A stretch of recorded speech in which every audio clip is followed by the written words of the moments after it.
Hi there, I'm Andrea Garvey. Welcome to the Creative Spark. I'm so glad you're here. This is a weekly video series that I'm doing, and it's taking my simple ideas that I lean on when I'm busy or I just don't know what I want to create. It's either going to be my sketchbook or my art journal. Just 10 minutes. We all have 10 minutes, but I'm hoping that little spark that you get out of the video will get you going and get you into a creative flow. All right, so I'll see you in the studio. You know, all those scraps that you have when we're art journaling and you've got a pile of papers that are like little bitty things. I never throw those out. I have them in this tin. I got a bunch of these tins. This is from my Yorkshire Gold tea, by the way. It's my favorite tea. I will link the tea down below because I'm telling you, there's nothing like it. Anyway, they come in these tins, and then I just put paper on the tins, and they're my cute little things I have in my art studio. So I have lots of these, and I have lots of scraps, and I love scraps. But I wanted you to think about, like, you got 10 minutes, and maybe you want to get into your art journal, but you don't want to get all the stuff out. You don't want to get all the papers out. Well, here you got a little tin or little tray. I've got a tiny bit of Mod Podge here in a yogurt container and an old brush, which is my glue brush. That is it. And then I grabbed one of my art journals off of the shelf. This is a Ranger Dilution book, which one of my favorites for art journaling. Love, love, love. Most of them are filled, and I need some new ones. But what I like to do is I just like flip through it. Well, there's definitely some pages that are empty in the back. But I like to flip through it and see if this is from one of my classes. I still find press leaves everywhere. Anyway, I like to go through these books and see a page that maybe needs a little bit more love. I was thinking about, I found one earlier. Where is it? This one. But there's plenty of pages in here that I could just keep adding the little bits to. So let's just do this one. I'm going to show you how much fun this is. So here's a page that I did a few years ago. I've got some flowers on this side. I think I was playing around with some acrylic inks, definitely playing around with some gold markers here. So it's a little bit of a mix. It's a little bit of a whatever's on here. So now what I want to do is I want to build something. I don't necessarily want to finish this journal page because we got 10 minutes. But so what I like to do is pull out some interesting scrap bits. And I'm going to show you some of these bits that are just literally, oh gosh, there's a bug that just came out of that one. Talk about, I don't know, what are you doing in there, little bug? There's not much in there. I just save, like, anything small goes in here. And I just have so much fun gluing. It reminds me of being, I'm just going to take a little pile because I could also just spend all my time in there. It reminds me of being a kid. It just is really, really fun for me. So I got this little pile. All right. So you got a little pile of scraps that are somewhere in a tin or a Tupperware box or something like that. And now I'm not thinking very much at all. I'm just going to glue down some pieces. And just the art of doing this, gluing, kind of looking, thinking about how do I want things to evolve. This is just an old piece of painted rice paper, I think, or tracing paper or something like that. All of these have different stuff. This looks like it was part of a jelly print. Sometimes I glue the back of them, and sometimes I just glue onto the page. I'm not really, what do you call it? I don't do the same thing all the time. It doesn't really matter. You just want to get your piece down. This is fun. This is an old piece of art. I don't know how that would all look there, but let's put it down. Let's just put our pile, you know, as much as we can get done in our 10 minutes down.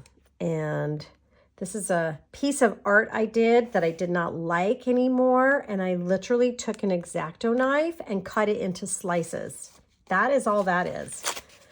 Add a little bit more of this. What I should have done and I did not do, I want you to do this, is take a picture of what it looks like before you do all this work to it. Now I'm like, darn it, I should have taken a picture, but whatever. I like this green dot one because it kind of pulls up a lot of this, these little marks I've been making. So that's kind of interesting, adding that. Let's see what else we got here. So there's even more of that here.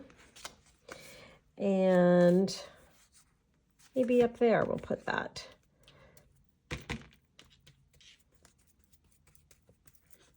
You could use Mod Podge, you could use matte medium, Mod Podge. Somebody actually told me I was saying it wrong. Mod Podge, or matte medium, or a glue stick, or a Tombow tape dispenser. Really doesn't matter. I like pulling in the orange to some of these pieces. You can end up covering up everything you did under the layer before.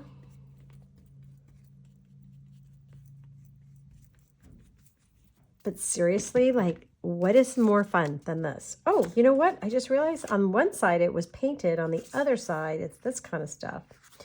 Anyway, gluing has just been one of my favorite kind of things to do when I just really want to like let go of maybe some stress or some busyness that's going on.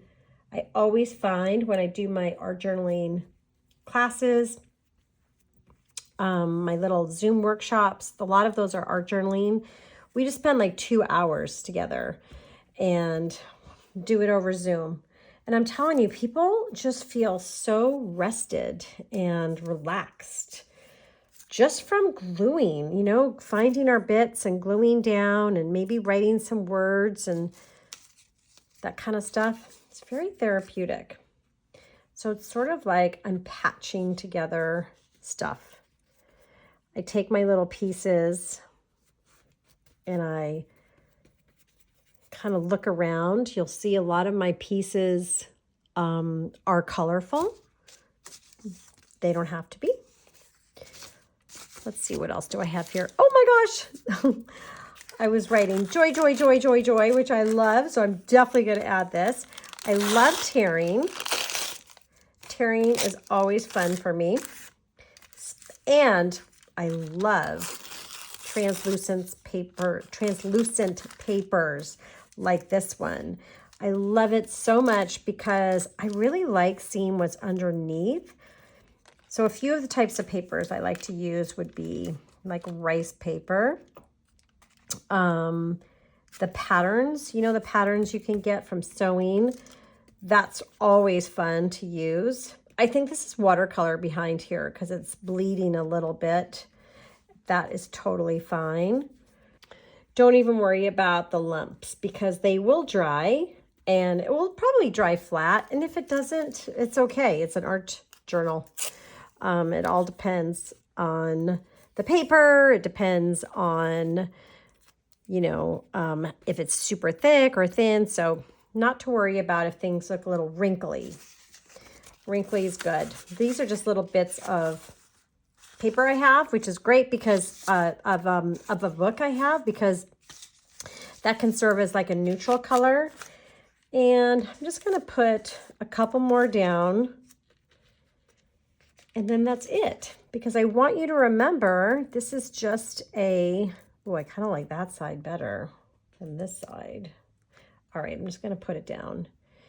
A simple 10-minute, going to hop into my workspace, wherever that is, you know, set up a little tray of art journaling stuff, have it handy, and then like just move on your day if you don't have any more time. But I guarantee you it feels really good to tear and glue. Tear and glue. That's it. That's all I want you to do for 10 minutes. And you want to make sure you're glue gets back in water, your brush goes back in water. And then what I do with all these pieces, I just put them away. And then what I'll do is let this dry. I don't shut my book usually for at least a while, because you don't want to shut it. This is all wet. I probably leave it out for a day.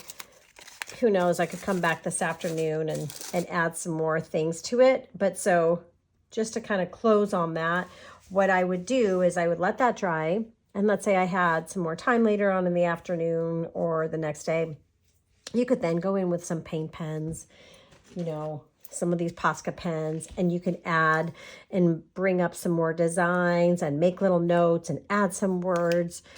Seriously, sky's the limit. But now I have this kind of page that was a little boring. There wasn't a lot going on. There were like little bits here and there. And now I've been able to add some more stuff. So think about that when you've got your 10 minutes.